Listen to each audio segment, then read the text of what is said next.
Falcons as the perennial battle between Ford and Holden enters a new era. To call the action from the Hotwheels Supercars, the man with the V8 vocal cords, Daryl Eastlake. Eddie, settle back and buckle up, son. This will be something else, I'll tell you, because yesterday it was Captain Chaos at its best. We had some carnage here, but by gee, having the team's done a fantastic job to get the cars back on the grid. More about that later. Let's look at the top runners for you. Mark Scaife, Craig Lowndes, they were fantastic yesterday. That's how they finished, and they really dominated the race. Stephen Ellery with a fantastic drive in the older model Falcon EL. Johnny Bow in the Falcon AU, and that, of course, is the new team, the Caterpillar Cat team out of Western Australia. Russell Ingall there, he came in next, and we go down through the field. Car 15, young Kelly's done a terrific job to be there.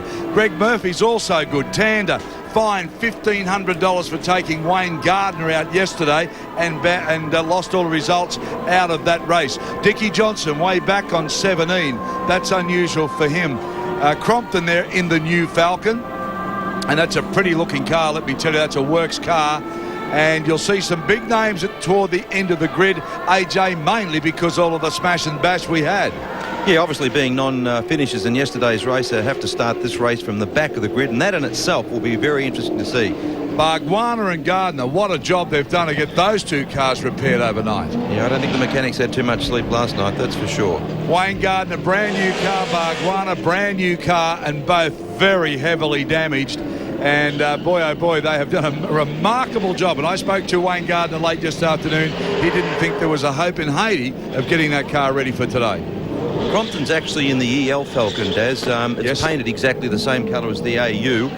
They did a great job to get Glenn's car finished. They obviously didn't have any time to do two of them. So Neil in the EL and Glenn in the AU. Well, of course, Russell Ingall also involved in a big carnage yesterday. And they've done a remarkable job to get his car back. So there's been some big battle work done overnight. But it's great to see 40 cars. You were saying yesterday you think they'll get down to a qualifying system this year. So many V8s in Australia. Well, there's 7 in existence in Australia at the moment, and a lot of the circuits, i.e. this one, can only take 40, which means 30 are going to miss out. So I can see probably pre-qualifying and selection going on throughout the year. This formula has really grown. Yeah, very healthy in the country, and you'll see the number of cars as they're coming around now to take their position on the grid. Glenn Seaton showed glimpses of just how good the Falcon may be this year. He split the two Holdens in the front before the accident. Yeah, that was a great shame to see him put out like that, because that would have been very interesting indeed. But the two HSV cars, the two VT Holdens, really are in a class of their own. They're sort of the McLarens of the V8 field at the moment. Well, I was just talking to Tom Walkinshaw, has a lot of input, of course, into those cars, and also in connection with the Arrows Formula One team. He was delighted with their performance, and he said there's some development left yet. I know, it's frightening.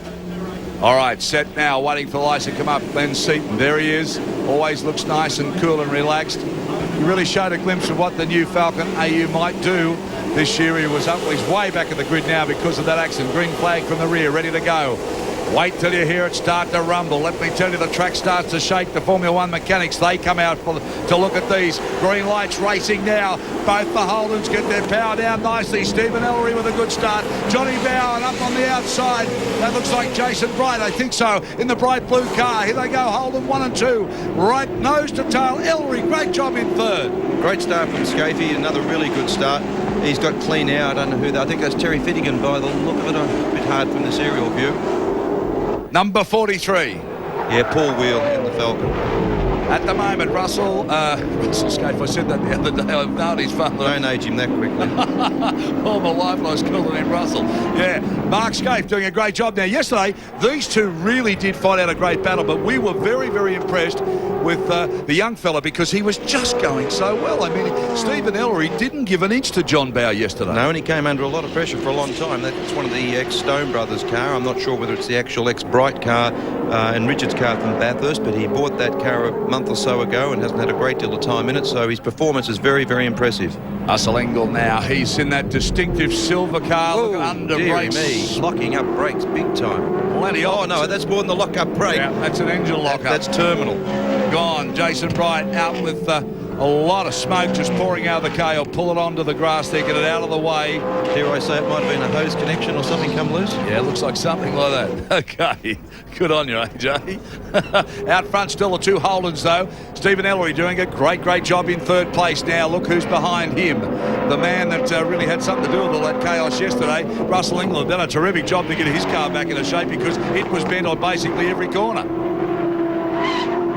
Well, Russell's there. He'll be putting plenty of pressure on Ellery. He's not a bloke that sort of gives up very easily. He's a real good hard racer, and he'll be putting major pressure on Ellery. Tony Longhurst and Greg Murphy too. They're well placed just behind the main pack. Johnny Bow in that very distinctive black and yellow car. The Caterpillar car, the Cat car, comes out of Western Australia. Left Dickie Johnson to join the team. A lot thought it was a pretty bold move to make, but I tell you what, he's on the money already, and he's always on the pace. Yeah, John's always been on the pace in touring cars. He's one of the best touring car drivers in Australia, bar none. It's interesting to see where Mark Scaife actually makes up the time over Lowndes, and then Lowndes closes the gap in other sections. These two are doing it very easily. Interesting to note that Scaife's starts have never been great. It was always Lowndes off the line, but this weekend Mark Scaife's starts have been tremendous. Yeah, complete turnaround in that department. There we go, Ellery there in that white, yellow and red car, holding them out. Scaife, Lowndes, Ellery, Ingle, Bow, Longhurst, as we called them. That's how they're running after lap 1. 8 laps, so 7 to go. Ellery doing a great job. And I mean, on a circuit that really, if you're going to be intimidated, you'd feel intimidated here. And the other good thing about it, of course, we don't now have to sit back and conject about whose tyres are going to go off and who's got to nurse their tyres and what tyres suit the circuit better than this other guy, because they're all on the same. And that has been a good move, and it's something you called for a couple of years ago. Well, it just puts everyone on more of a play. Oh, no, Cedo out again. Dearie me, he's not having much luck with that new car. No, he's not, but he showed a glimpse of what it's capable of yesterday, I think, and we only got a glimpse of it. Beautiful colour scheme. The Ford Works colours, of course, into the sand trap. Let's have a look at the replay. Whoa, dear. Went in there very quick. Almost like he had brake failure if he went in that quick. Plenty of gravel there as he tries to turn the wheels. No go down to the axles in the kitty litter. But the new Ford, I think it'll be a fantastic season. Look at that on board. He really did show yesterday that the car's got a lot of pace, and he was running with the Holdens whilst he was running. Good shot of the beach then. Yep. And, of course, that's the brand new Works Ford. Neil Crompton in the sister car. It's an older model. It'll be updated as the season proceeds. But the Holden's not quite as dominating today. Ellery's done a great job. He's just hanging on.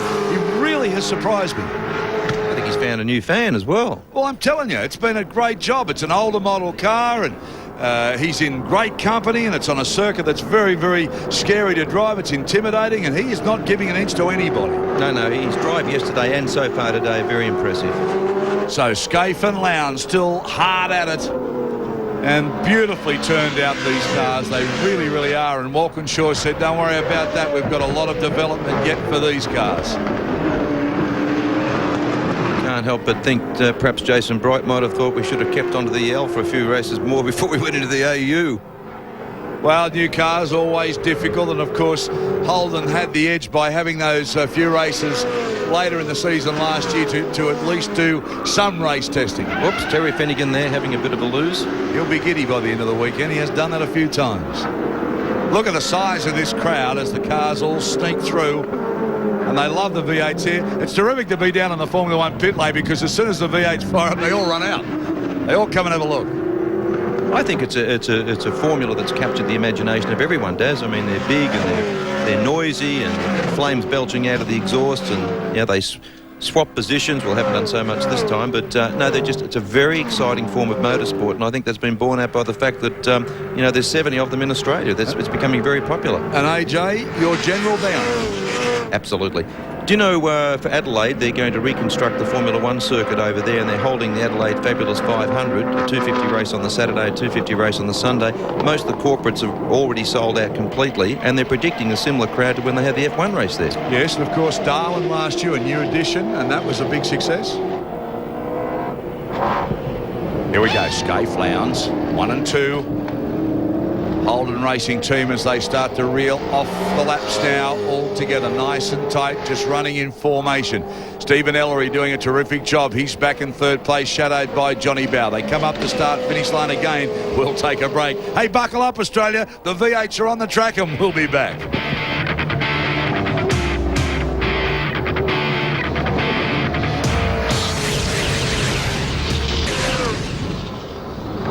Great to be at your place wherever you're watching this race out of Albert Park, right around Australia. It's Holden's 1 and 2, Scaife and Lowndes, Ellery, Ingle, Bow and Longhurst. So Ingle has moved up a place during that break. That's Tony Longhurst. He showed some good glimpses. Here's a replay now. This is Tander and getting spun well and truly. Garth Tander. Tander's been in the wars a little bit this weekend. He was fined $1,500 yesterday and disqualified from yesterday's race for punting Wayne Gardner up the backside. So not the best of weekends for Tander. And Wayne Gardner was certainly not the happiest chappy yesterday afternoon when it happened either, because he'd driven so well in the Porsche GT Cup race, and he had a third place there against all the internationals, and he was beaming, and he jumped into a brand new Coca-Cola Commodore, and it was just about total, he thought.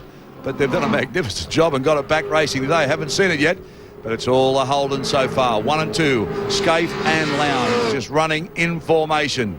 Young Stephen Ellery, he's dropped back a little now. The boys have pulled up the wick a bit, and particularly Scaife, because he's opened up a little bit now, also on Craig Lowndes. So Ellery's dropped back a little bit. Gardner is in 13th position, by the way, which is a great job. If you'd have seen that car yesterday, and some of you obviously did in the highlights last night, it was a mess. These two cars doing it very, very comfortably, Darryl. They really are just sort of setting the pace and looking after everything and just romping home.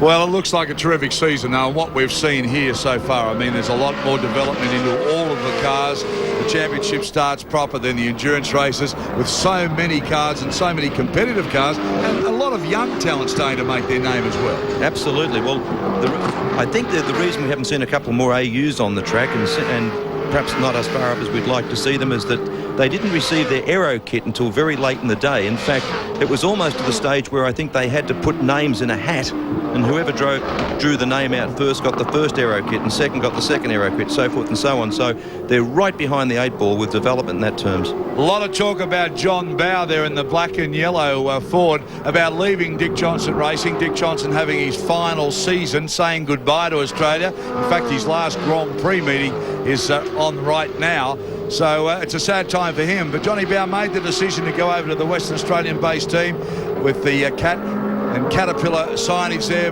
the black and yellow car, and they thought, he even said, I think we'll struggle for a while, but yesterday came out all guns firing. Well, there he is behind the latest Holden and doing a pretty good job. Yellow flag waving there. I don't know. Oh, it's McLean's obviously gone off on that earlier. No, it's a credit to them. Their whole outfit just looks fabulous. The colour scheme, the uniforms, the transport, just, a nice little helping hand. Thank you very much. That's Tratt. He's going off car 75, Anthony Tratt in the Ford Falcon, and he's well and truly dug in as well. Whoa.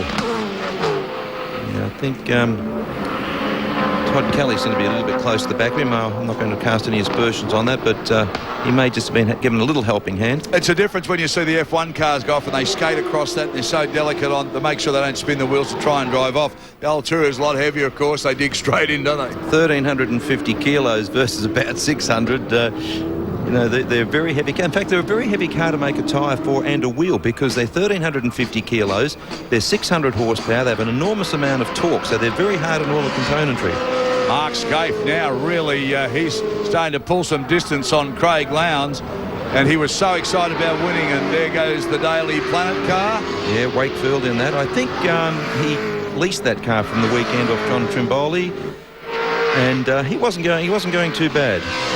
Yeah, great colour scheme. The car really does stand out from the Daily Planet organisation. Scaife and Lowndes, as we said. Bow Longhurst, nothing's much happened. They're all about the same stage of everything. It's probably Scaife just stayed. Dicky. Well, I'm not sure how that's happened, but that's the brand new Ford AU. Listen, they're having enough trouble getting their kits as it is without ruining them. And I think he got some damage yesterday too, quite frankly. But that's had a big shunt in the front, as you can see. And Dickie Johnson wouldn't be very happy about that. What a way to finish your last Grand Prix meeting. But 25 great years of racing, saying goodbye to Australia this year, and I'm sure they'll turn out their thousands to thank him for all of the entertainment, fun and thrills that he's given us over that 25 years career. just moved into a brand new facility up there in Queensland. It's magnificent. People can go through and have a look through and see the cars being prepared and buy the clothing, and it's just a magnificent. It's the first of its kind in Australia. Wayne Gardner's doing a pretty good job. He's come up to 11th position now as he has a look up at the inside. That's the Coca-Cola car. Oh. And again, maybe just a little scrape there, but he's doing a terrific job. Wayne Gardner's been really fired up this weekend. He loves the circuit. He doesn't mind rubbing rails with anybody. He'll have a go, and he's up into the top 10. He's in 10th now. That's fantastic. Started from the rear of the grid in a car they had to totally rebuild last night. And we've got some races to go, so obviously the further up the grid that he can finish, or the field that he can finish now, puts him in a much better starting position for the next race. Yeah, well, he was so excited getting a brand new car, and of course the damage just stays substantial. You wouldn't even know looking at that, but it's a new colour scheme. Looks good. It looks pretty tough, that car, doesn't it? I don't know whether I like the black, to be honest with you. I didn't mind the colour scheme of the car last year. I don't know. I think the black detracts a bit. On the last lap now, the two Holdens. Lowndes has closed up slightly. Ellery still in front of Ingle. There it is. Scaife, Lowndes, Ellery, Ingle, Bow and Longhurst. Positions really haven't changed up the front, and I can't give young Stephen Ellery enough raps. He's holding out some tough men there in third place. You've got Johnny Bow, Russell Ingle. Not easy to keep behind you. Another one which is going fairly good is Greg Murphy. He's quietly crept up to 7th spot. Yeah, I think we can expect Freddie Gibson to really turn that team around this year. Well, Fred always turns out the most immaculate cars. Everything is left nothing. He leaves nothing to detail. And certainly the Gibson cars have always been, one of the best turned out and prepared cars. Yeah, got good staff this year, good drivers, and I think he was saying the cars are new and we won't be competitive for a little while into the season, but I think they're all playing ducks and drakes at the moment. Freddie Gibson never ever races to come second. Well, who does? Now, Scaife's got his hazard warning lights on, so I don't quite know what's going on there. Oh. Mark Scaife out in front at the moment. Craig Lowndes sits in behind him. That's how they finished yesterday. And Scaife's done a pretty good job. Lowndes wanted to have him. He took pole. Scaife made the better start. And they've just driven a beautifully constructed race. They've used all the track and some. Haven't got into any bingles at all. In fact, haven't put a scratch on the car. No, they're a good-looking race car, aren't they? They're very well turned out, very professional. As I said yesterday, they can utilise the facilities from Arrows and Tom Wilkinshaw. If they want to talk about shock absorbers and setup, it's just they can fax backwards and forwards, and they really have got the jump on everyone. That's looking out from Craig Lowndes' car. That's his view of Scaife as they go around. You can see the crowd all hanging up on the fences. They just love to hear these things at full song, at full noise. Round they come back onto the main straight. This is it. Will we see a stage finish here? It looks like Scaife will hold out. He does. Lowndes comes second. Ellery hangs on to third. Then it's Ingle. Then it's Johnny Bow. Then Tony Longhurst, who has been pretty well on the pace too. Got involved in a bit of that push and shove stuff yesterday. But again, he's shown that that car's got plenty of pace too. So there we go. The two Holdens have dominated this meeting. No doubt about that. Recap the results for you. Mark Scaife in the VT Commodore first. In the sister car is Craig Lowndes. Stephen Ellery in the older Falcon EL. Russell Ingle in a new VT Commodore. Johnny Bow in the older model Falcon. And Tony Longhurst also there as well. So that's it. We'll take a break at the moment. Remember, we're going to come back with Ralph Schumacher live in the studio after the break.